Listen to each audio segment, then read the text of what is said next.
Good afternoon. I want to welcome everybody today to the INSS. The INSS is a think tank which basically look forward, policy-oriented kind of institute, not political, not biased, try to be very professional on the issue of what is the best policy to promote Israel national security issues. However, today we are in international conference about Turkey. We are talking about 10 years since the rise to power of the Justice and Development Party in Turkey. This is a decade of change in the power of Turkey, in the policies of Turkey, and it is very relevant to Israel as well.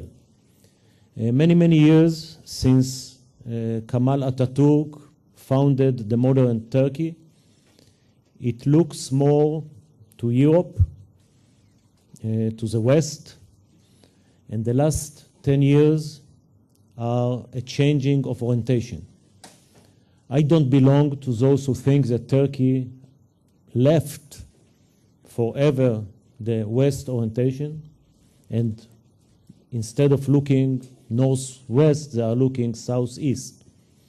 Yes, they are now more interested in the Middle East than before, but I think they look 360 degrees all over the place, to Europe as well as to a position, a leading position in the Middle East, in the Muslim world.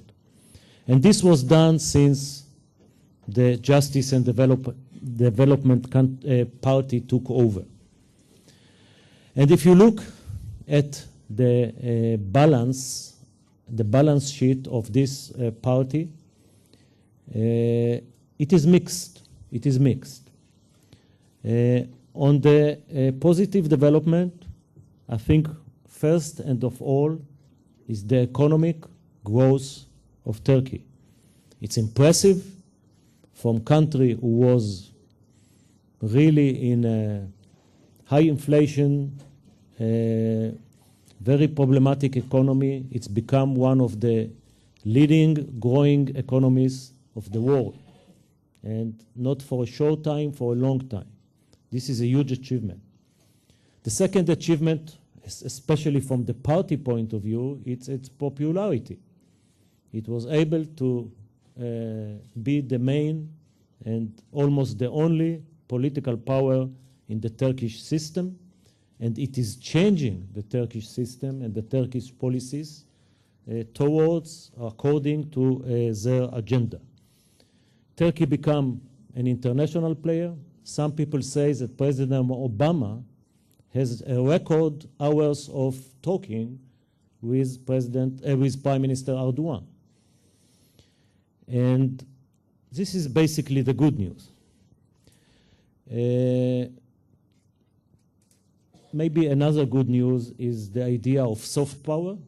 Turkey is promoting the soft power approach to international relationship, and Turkey is trying to exercise its soft power. But there is a couple of bad news, and we have to be aware of them, especially if you live in Israel, and especially if you personally now in a Turkish court. But if they promise me 18,000 years of life, I will go there. Anyway, the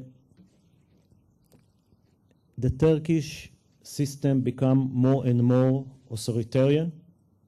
The Kurdish problem was not disappear, on the contrary. And if you look at the policy of zero problem with the neighbors, I think you should add one now to the zero, because Turkey basically has problem with all its neighbors. Cyprus, Israel, Syria, Greek, Armenia, Iraq, Iran, almost everybody. So it's a mixed balance, and this is exactly why we want to do this 2 days of speaking about where Turkey is going, and part of it is Israel. But it's not only the Israeli-Turkish relation, it's much more relevant than that, much more wider than that. Turkey is a player, and a very important player. And from Israeli perspective, for any national security issues that we face, will it be a nuclear Iran? Will it be the Arab awakening around us, especially Syria? Will it be the Israeli-Palestinian peace process or exchange of rockets and bombs? The Turks will be players.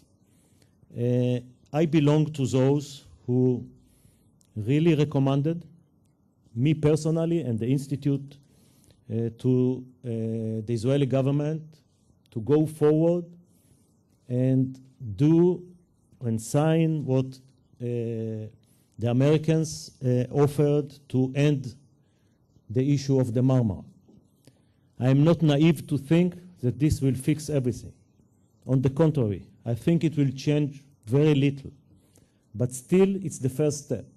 It's the first step, and we will discuss it as well. So I want to thank Galia Lindenstrauss, who was the engine behind this event, who organized it and took care of the substance and the envelope, the administrative envelope around it. And I will not take more time from the conference, and let's start. Galia, please.